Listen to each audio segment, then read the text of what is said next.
साथीहरु, आज म करेन्ट चाउचाउ बनाउन जाँदैछु। यो मैले अन्डा पनि यहीँ बसालिदिएको, किनभने अब ग्यासको सदुपयोग गर्नु पर्यो, महँगो छ ग्यास हैन। त्यही भएर चाहिँ मैले अन्डा पनि यसमै राखेर यसमै यसलाई बोइल गरिदिन्छु है। अब केही मिनेट लाग्छ यसलाई बोइल गर्नुपर्छ। त्यसपछि म टमाटरहरू काट्छु। अब म यसमा यो टमाटर र प्याज पनि मिसाउँछु। टमाटर प्याजलाई चाहिँ यो पाकिसकेपछि चाहिँ हल्का उसमा पानी सुक्छ, त्यसपछि बल्ल हाल्नेछु है।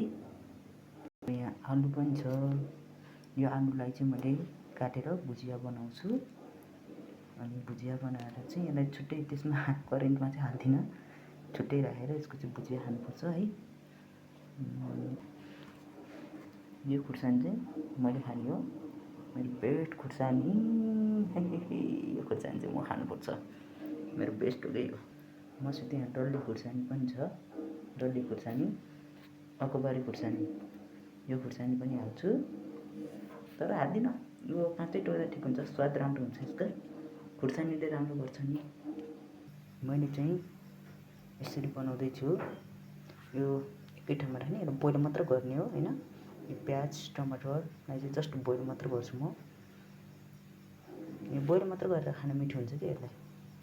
यो प्याज हल्का बोइल गरेर खायो भने त्यति राग आउँदैन, त्यति पिरो पनि हुँदैन है। अब हेर्दा हेर्दै यस्तो भयो यो, तर यो बोइल भएको छैन है। यसमा मैले कलर चाहिँ अलरेडी मिसाएको, किनभने यो पानी फाल्दाखेरि यो कलर पनि हुन्छ, त्यति धेरै कलर खानु पनि स्वास्थ्यको लागि राम्रो हुँदैन। त्यही कारणले गर्दा मैले कलर चाहिँ अलरेडी हालिदिएको, तर अलिअलि कलर चाहिँ लाग्न चाहिँ, धेरै कलर चाहिँ हुँदैन यसमा। अब यो यसरी भक भक भक भक भक उम्लिन्छ, यसलाई अझै उमाल्नुपर्छ अलिकति। तर मैले कलर चाहिँ अगाडि नै हालेँ कि के गरेँ, आई डोन्ट नो है, मलाई थाहा छैन। मैले फर्स्ट टाइम बनाउँदैछु अहिले। कलर पछि हाल्ने कि पहिला हाल्ने त्यो चाहिँ मलाई थाहा छैन। यो उम्लिन्छ, अब यसको रस चाहिँ सुकाउनु पर्छ भन्ने मलाई लागिरहेको छ। अरे के हुन्छ गाइज। अब यसमा चाहिँ है म यो मटनलाई पनि पिस पिस गरेर थोरै थोरै मिसाउँछु। अनि मिसाएपछि चाहिँ यसमा पहिला मैले नुन, खुर्सानी, मरमसला सबै हालेर रेडी बनाउँछु। अहिले बनाएको छैन, त्यसमा मिसाएर डक्क मिठो पाराले बनाउँछु। अब कस्तो हुन्छ है थाहा छैन, अब खाएपछि मात्र थाहा हुन्छ। फर्स्ट टाइम बनाउन लागेको छु। यो अहिले आएर यस्तो भएको छ। म चाहिँ यसको जुन यो रस हुन्छ नि, यसलाई चाहिँ निकालेर फाल्छु। यो फालेपछि यो अलि चाँडै सुक्छ होला है। पाक्न त पाकिसकेछ, चाउचाउ चाहिँ रेडी भइसक्यो, करेन्ट चाउचाउ है। अब म यसको यो जुन रस हुन्छ नि, यो चाहिँ फाल्छु। अब फाइनल्ली यस्तो भइसकेको छ यो है। अब त्यही भएर अन्डा त खानै पर्यो होइन। अब अन्डा खाऊ ज्यान बनाऊ भन्ने सिद्धान्त हो हाम्रो।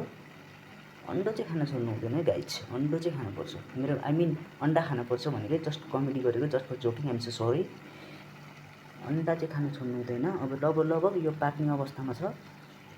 अब यो रस सुकेपछि म यसलाई खानको लागि रेडी गर्छु। अब यसमा हाल्नु पनि खासै केही पनि छैन। मटन चाहिँ मैले फ्राई गर्छु, फ्राई गरेपछि बल्ल यसमा राख्ने हो।